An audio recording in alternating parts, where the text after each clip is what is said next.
Hello, Cassandra. Welcome back. This is Sheena. Thank you so much for reaching out to me again for another reading. So you have some questions here from Michael. I already have Michael here with us because I needed to spend a few extra minutes with him so that I can get a poem from him. So I do have a poem here. Very beautiful poem.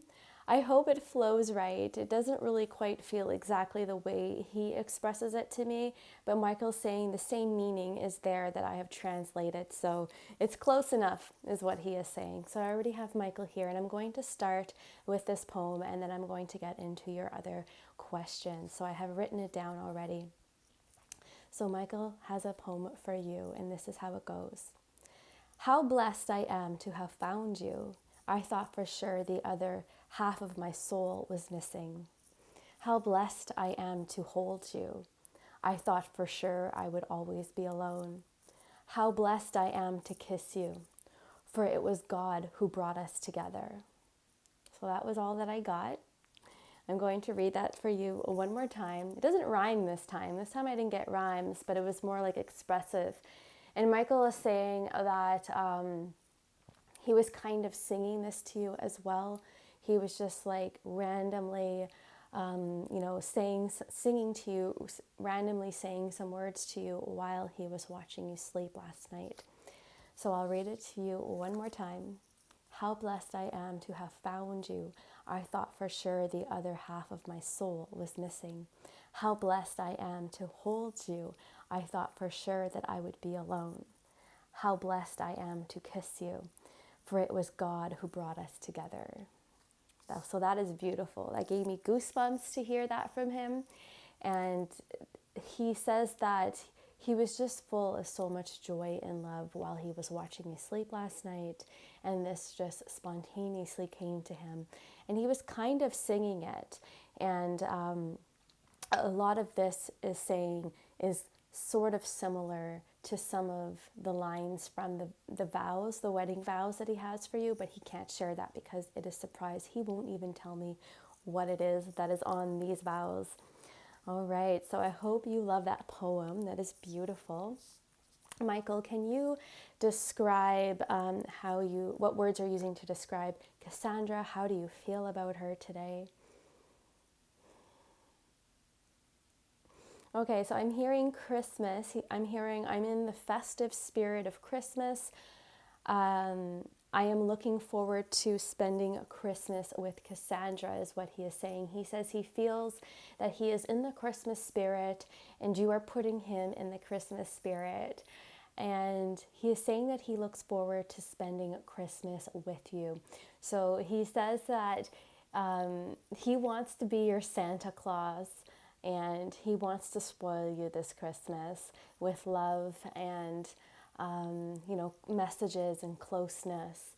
And he says he's going to spend a lot of time with you around the holidays. So you'll really feel his presence more. Michael is saying that I think he's referring to the card that you wrote for him, but he is calling you his Wendy or his Tinkerbell. I think he's calling you both, referring to you as his Tinkerbell or his Wendy from Peter Pan.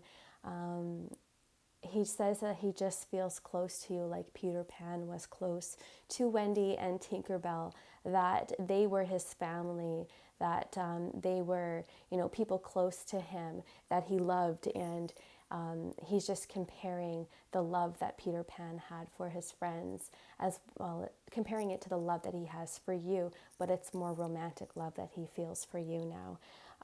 Michael's also saying that he feels very protective of you today. He feels like he needs to be your bodyguard, even though he is in the Christmas spirit and is looking forward to the holidays with you. He says that people are losing their patience out there in society, and he is saying that people are going to be very short and impatient, and it's possible that you may cross paths with people out in the public who may be bitter and irritable, but this has nothing to do with you. You may pick up on this energy. So Michael is saying that he feels the need to be around you more, to protect you, to deflect any negative energy from other people, and try not to take it personally if people are bitter. Michael's saying that he just feels close to you and wants to protect you. Okay, about this locket or this necklace that you're making, you want to know if Michael wants a picture of you and him, such as this picture you sent me, or just him. Michael, can you tell us what you prefer? Okay, so he's kind of like joking around, like, why is she asking me? This should be her choice. So he's saying like, don't ask me, Cassandra should choose. It's her locket. But he's kind of joking about that.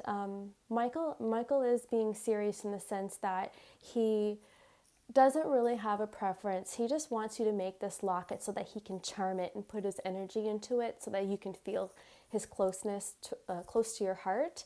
So Michael is saying that that picture you sent would be perfect because the colors in it would really match this locket, or this necklace is what he is saying. The colors in this picture would match it and it would look really good. So he's saying this would be an excellent photo. He doesn't really have a preference whether or not he wants you and him in this picture, or just him. He's not really giving me an answer, except for the fact that he wants you to choose because it's your special gift and he would be happy with it.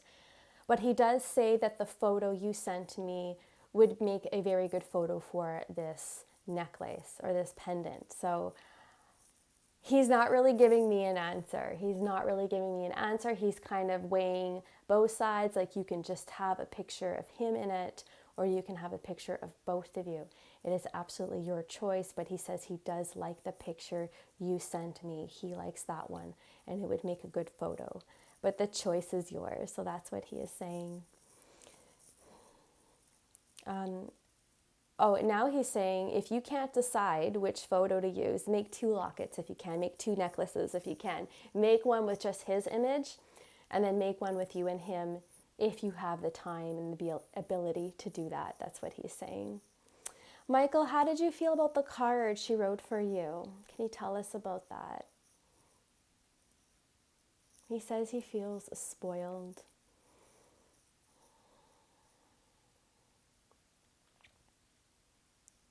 He says that when you send him these cards, or when you write to him these cards, that even though he can't like physically take these cards and hold them, he's saying that he can take the energy from the cards. So the messages that you write in these cards for him, about you writing about, him being, he's just giving me an example, like how, both of you, he's just, that wedding card that you wrote, he's saying that, he's all over the place now. Yeah, he says he takes the energy from these cards, and he can take the energy with him and hold the energy. I don't feel like I'm explaining this right, what he's trying to explain to me. But I feel like, long story short, because he can't take these cards physically with him, he's able to take the energy with him. So whenever you write these cards, even though it doesn't physically get to him, the energy of those cards get to him. And he says it just makes him feel so joyful to have the energy from these cards. So that is what he's saying. He's saying thank you. He's saying that this card was beautiful and it filled his soul and his heart with so much joy and love for you. I hope this answers your questions, Cassandra. Thank you so much, Michael. If you have any more questions, I am here. Have a blessed day.